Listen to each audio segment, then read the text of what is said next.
Yo, yo, what's up mga kabuting-ting? Yan, good day po sa ating lahat mga kabuting-ting at welcome back sa ating munting channel. Yan na, maulang araw ngayon. Medyo hindi maganda ang panahon, pero tayo ay naghahanap buhay pa rin at mayroon ako ditong nahanap na gagawing spin dryer. Yan, at ito yung may-ari, si Tatay. Anong pangalan nila, Tay? Pride. Ha? Pride. Si Tatay Freddy dito sa Barangay Paco.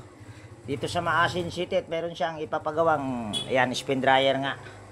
So bago ko ito umpisahan mga kabuting-ting, yan disclaimer lang. Lahat po ng video na ina-upload ko sa aking YouTube channel ay based lang po sa aking experience at hindi tayo dito nagmamagaling. So umpisahan natin mga kabuting-ting. So ito yung brand ng kanyang dryer.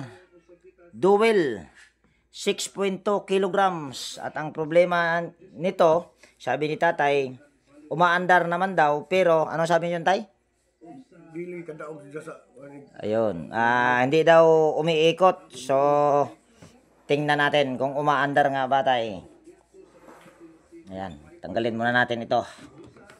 Kanyang power cord para maisaksak natin dito sa kanyang extension na inihanda.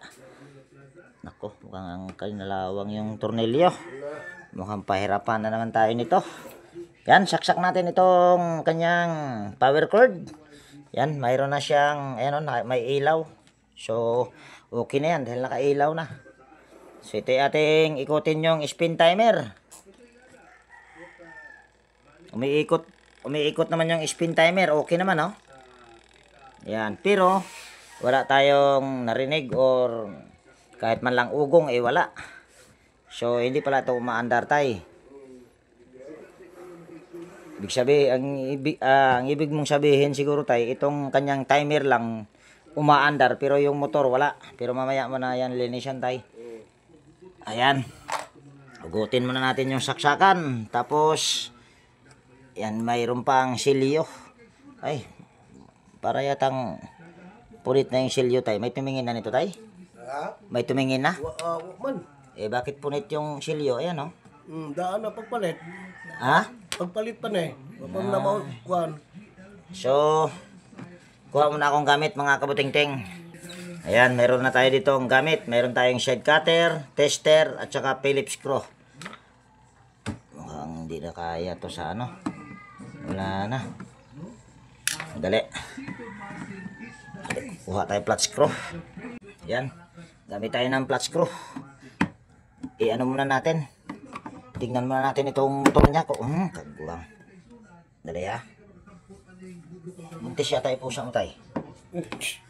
Dali tayo, sagdira. Ayan. Napakaganda pa ng motor niya.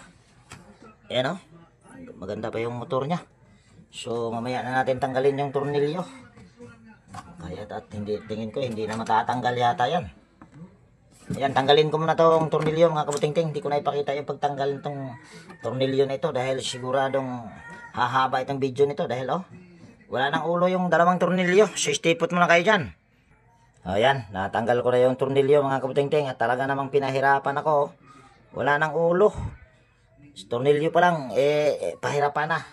So, dito tayo sa motor. Check natin kung yung motor nito wala bang problema dahil walang ugong.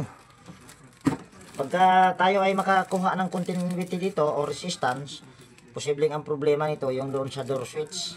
Kaya dito tayo muna sa motor mag-una. At ganun kasi ako pagka tawag yan. Tuloy na nga natin.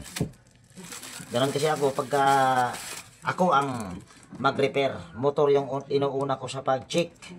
So, handa lang natin itong ating tester.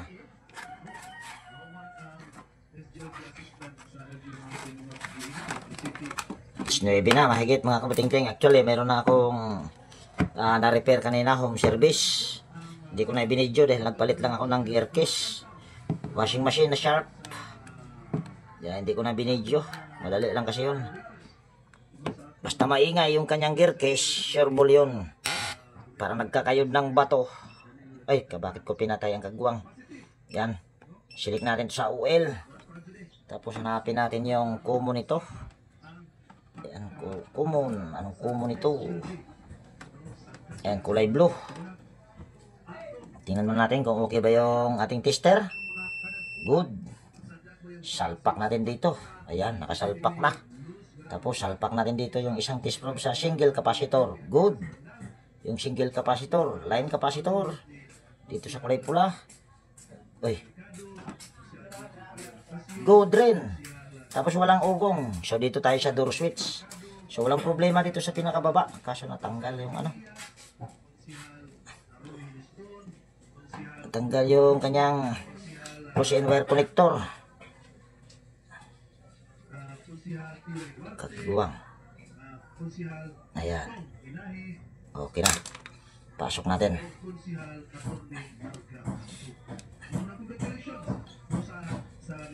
Ayan. Tapos ipit lang natin. Bago tayo pumunta doon sa door switch, check na rin natin yung fuse. Kung good ba. Tingin ko good. Ayan o. Good yung kanyang fuse. Dito. Ayun, may spring pa. Okay pa yung spring. Balik natin.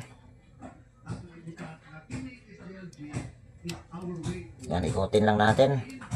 So, dito tayo sa taas. Ayos ko lang yung aking camera or tripod para makita nyo doon sa taas kung ano yung aking gagawin. Ready princess makina? Wala tayo. So, yan. Bali, tanggalin natin yung tornilyo paikot. Actually, mga kabutingting, ito si tatay, tuwing daan ko rito, yan, lagi kami nagkikita. Gusto niya itong ipa-repair. Ang problema ay wala pa siyang budget. Napakamura lang naman yung singil ko. Pero ngayon lang siya nagkakabudget ba. Yan, tanggalin lang natin ito. Yung dalawang tornilyo yan. Kung bago kang napadpa dito sa aking munting channel, baka pwedeng hilingin ko yung inyong pag-subscribe at pakipindot na rin yung notification bell at ilagay sa all para ma-notify ka pag mayroon akong mga bagong i-upload na video. At baka pwede rin palike, mga kabutingting. Huwag natin kalimutang mag-like. Tapos, kung nagustuhan mo itong video na ito, baka pwede rin pakishare. Nako, tigas. Tanggalin muna natin yung yung kanyang kable para sa preno. Ayan. Tapos may mga butas dito. Kita ba? May mga butas dito. Yan, tandaan nyo lang kung saan nakakabit. Tapos pag ikabit nyo, yan, tignan nyo kung yung preno ay dumikit ba. Ito, dahil wala pa itong ugong, hindi ko pa tinignan kung yung preno niya ay nakadikit ba. Dito muna tayo sa kanyang tawag niyan, sa door switch. Baka sa door switch lang ito dahil good naman yung kanyang motor. Kaso naputol. Ano yung naputol? Naputol ng kagwang yata. Yan, tanggalin din natin yung tornilyo na. Yan, ilang tornilyo lang to? 4. Tapos igaganyan lang natin yung hose. Ayan. Ito pala ang naputol yung kable. Natanggal doon sa pinagkabitan niya. Pero madali lang yan. So tanggalin muna natin yung 4 na tornilyo. Yan, shout out sa lahat ng aking mga silent viewers, organic viewers. Yan, mega love shout out sa inyo lahat. Ganon din sa bagong napadpa dito sa aking munting channel. Shout out sa inyo po. Salamat sa inyong panonood at suporta. Ayan. Tanggal tornilyo tayo. Ayan, tanggalin na natin yung tornilyo. Ayan. Ayun, nahulog na isa. Diyanan mo na yan.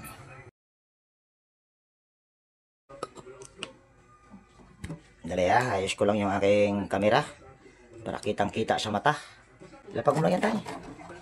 So, isasaksak ko yung power cord, tapos ito, ididiin ko ito papunta doon. Yan, tingnan natin kung aandar. Dali dahil wala naman tayong pinutol na wiring sa baba. Tay, mayroong buntag. Yan, saksak muna dito yung power cord.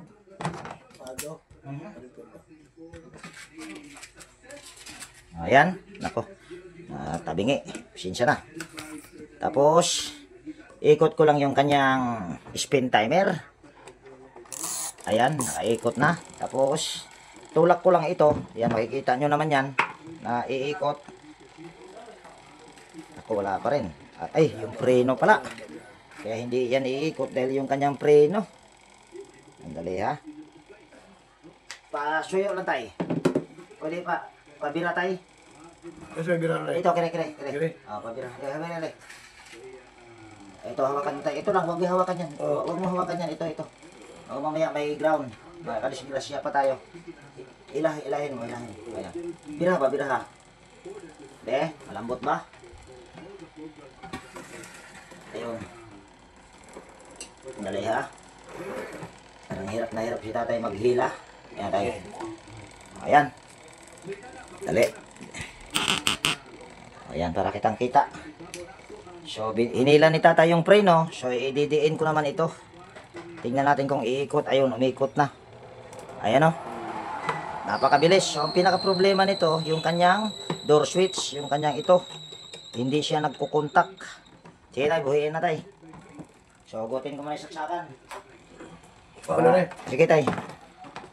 Tapos, ang gagawin natin, ako, nasa ilalim yung kanyang tornilyo. Madali lang yan. Gagawin lang natin ito ay hindi, parang ano pala. Ito lang ang gagawin natin ito. Tulak natin ito. Ako, para yata hindi kita. Dali. Salita na salita. Sinting di naman kita. Yan, itutulak natin ito.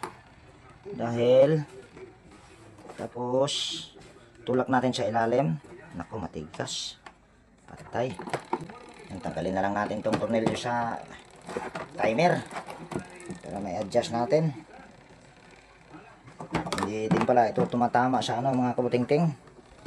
Pagka itatakip mo o isasara mo yung takip, itong kanyang isang contact point na nasa baba, hindi naiipit dito. Hindi tumatama. So, tanggalin muna natin yung tornilyo.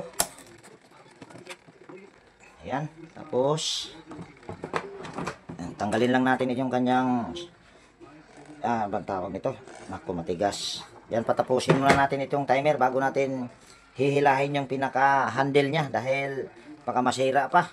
Dahil good naman yung kanyang timer. So, ipupush ko lang ito. Patapusin muna natin yan. Ayan, tapos na yung timer mga kabutingting. So, tayo ating hugutin. Ayun, laglag na. Tapos, yung kanyang tornilyo. Kinalawang na yung tornilyo niya. Try nating tanggalin yung tornilyo niya. Naku, patay. Patay ang naglason. Hindi na maikot yung kanyang tornilyo dahil kinalawang ang ulo. Try natin itong tanggalin natin sa side cutter. Gamit tayong side cutter. Nako, patay. Nako, patik. Ito ang ganito. Hanap tayo ng ibang solusyon. Bakit naputol itong ano niya? Ayan. Hindi kasi tumatama tayo. Muna yung nakuhan di ay. Oo. Para kasi siyang saktong-sakto rin, no? Ang dali, ha? Paano natin ito matanggal? Baka mabalik pa itong kagwang na ito. Yung kanyang door switch. Wala ang tornilyo. Kinain ng kalawang. Dali, paano kaya ang diskarte nito? Dahil lang, pag-iisip muna ako ng diskarte, mga kabutingting, kung paano ko gagawin yan. Dahil yung isang tornilyo, kinalawang na. Tapos itong kanyang contact point, mayroon kasi siyang ano dito, tawag niyan parang hindi siya buo na, paano ba ipaliwanag yan? Ito, ibig kong sabihin, ayan oh. Ito, hindi siya buo, mayroon siyang pingas na sakto talaga yung kanyang, itong kanyang, ano bang tawag nito? Kanyang contact point, yung mahaba. Kaya pag itataas mo siya, hindi ito bababa dahil hindi siya tumatama dito dahil mayroong ang pingas. Kamatis talaga. Dali, so pag-isipan ko muna yan kung paano ang gagawin ko. Ayan, bitawan mo lang tayo. Okay. So yan, bali may naisip na ako mga kabutingting. Kaya ito, nagpainit ako ng hinang. Una, tanggalin muna natin yung tornilyo na ito para ang magiging ang posisyon nito nakaganyan naman. So ipapasok lang natin ng konti dito, paganyan natin yung ito para pagka ibababa yung kanyang takip ay tatamaan ito. So kung sa baga ganyan natin ang itsura kasi ito nakaganyan, no. So igaganyan lang natin ng konti. So tanggalin natin tong tornilyo. Pahirapan pa ako sa tornilyo na ito dahil kinain ng kalawang. So gumamit ako dito ng hinang. So gagatlaan ko lang ito para makakapit yung aking side cutter. So yan yung aking pamamaraan. Pero pag naputol ito, nako, gagawin ko nito, irerekta ko na lang. Kung sa pag wala na siyang door switch, ang mangyayari na lang, itong dito na lang sa spin timer. Pag iangat yung takip, kahit pa basta naka-on yung timer niya, yan gagana pa rin. Hihinto lang yung pag-ikot kapag itong timer hihinto rin. So try natin kung ayang timer na yan. Timer na yan. Yung tornilyo na ito ay matanggal ko pa. Yan, bali hindi ko na siguro ipakita yung pagtanggal ng tornilyo mga kabutingting para hindi humaba video natin. O yan, natanggal ko na yung tornilyo. Tingnan nyo yung ulo. Oh. Kahit gumamit ka pa dyan ng W40, wala rin kwenta yung W40 na yan. Basta ang ulo na ang may problema. So, yan, ito yung ating ilihis. Pero bago natin ito ilihis, ang gagawin natin, tatanggalin natin tong stopper na itong dalawa na ito. Yan, tanggalin natin ito. Makan! Galing!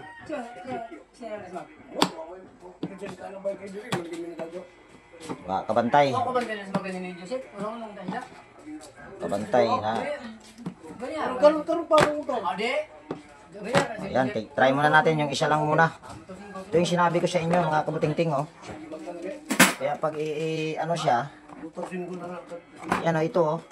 Yan, pingas. Ito, pingas. Yan, kita nyo naman siguro. Ito, nasa aking kuko. Pingas. Kaya pag tatakip mo ito, hindi tatama talaga yung ito. Ito ang may problema. Yan, ito ang may problema dahil yung kanyang ito na sunog. Lilihain muna natin yung kanyang kabilaan. Kuha muna tayo ng liha para siguradong magkaroon ng kontak. Ayan, lihain lang natin ito. Kabilaan to mga kabutingting. Dahil lang itim.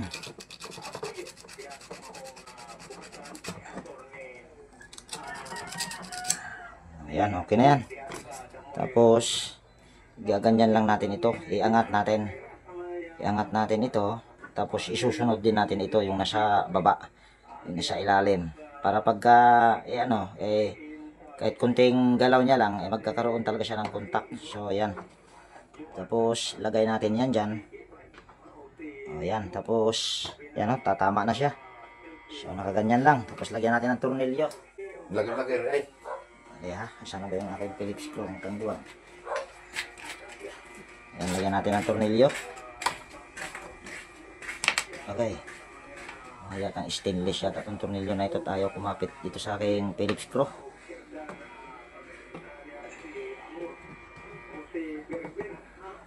Yan.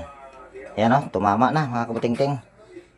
Dali, sigurado natin na tatama talaga. Para walang kawala. Para hindi tayo mag-backlash kabit. Ayan, ayan, oh. Tumatama na siya. Ayan. So, try natin. Ikutin lang natin yung spin timer. Ayan. Tapos, kung makikita nyo naman na iikot yan. Palihog ako gawin tayo. Ayan. Tapos, saksak ko dito yung power cord. Tapos, hihilahin ko yung preno. Ayan, saksak ko lang dito yung power cord. Tingnan natin kung iikot na ba. Ayan, umiikot na. So, okay na yan. So, balik na natin yung kanyang timer. Tapos, tayong tornilyo. Ayan. Okay. Wala, ibang klase itong tornilyo na ito tayo. Stainless yata ito.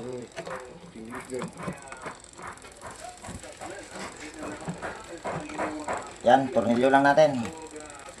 Bali, tornilyo na rin ito. Tornilyo niya ito. Bali, kukuha na lang tayo ng extra na tornilyo mamaya. Kasi, ginamit na natin yung ibang tornilyo dito. Okay. Tapos, tornilyo na rin natin ito. Ayan, tornilyo ko lang muna ito. 4 na tornilyo, ayan. 4 na tornilyo lang yan. Hindi ko na ipakita para hindi haba video natin. Ayan, bali na tornilyo ko na. Ayan, 4 na tornilyo yan. So, pasok lang natin ito. Yung kanyang kabitan sa preno. Lahin natin yung wire. Ayan. Tapos, pasok naman natin itong hose na ito dito. Ayan. Ayan, tapos itong sa ilalim, mayroon din tong lagayan dito. Pasok din natin. Hirap ah. Dilim. Ayan. Kasi natanggal yata. Kailangan natin maayos yung kanyang hose paglagay mga kabutingting para pag umikot. Kasi minsan gigiwang-giwang, tatamaan ito. Ayan. Pwedeng mapuputol yung kanyang mga wire pag tamaan yan. Kailangan nasa maayos. Ayan, tapos tornilyo natin paikot.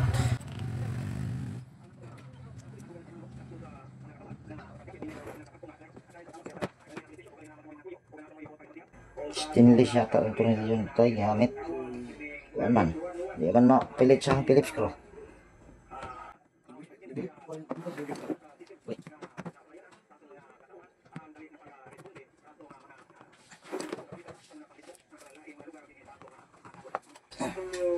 Salpak natin ito, yung kanyang hawakan.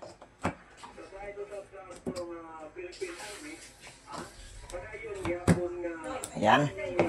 Tapos ibababa ko lang yung aking camera para makita nyo kung ano yung gagawin dun sa baba. So ayan. Dito tayo sa baba mga kabutingting. Ayusin muna natin ito ang kanyang mga dugtungan. Papasok natin sa plastic. So pinaka problema nito, door switch lang. Plastic. Yan. Tapos tali natin sa cable tie. Ayan. Ito tayo cable tie. Ayan. Tali natin. Tulin lang natin. Mahaba. Ayan. Tapos kahit ganyan lang natin yan. Okay na yan. Taas ko lang yung camera para kita.